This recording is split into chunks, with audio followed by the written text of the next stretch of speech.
Want to start managing your FedEx shipments more easily? In this video, I'll guide you through creating a brand new FedEx account, step by step.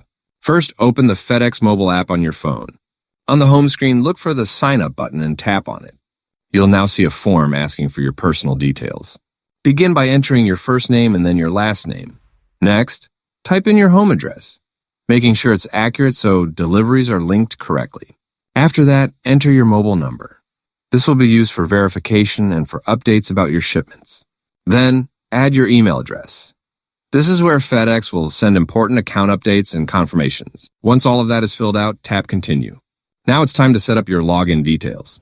Create a user ID of your choice. Or if you'd prefer to use your email address as your ID, simply toggle the switch to turn that option on.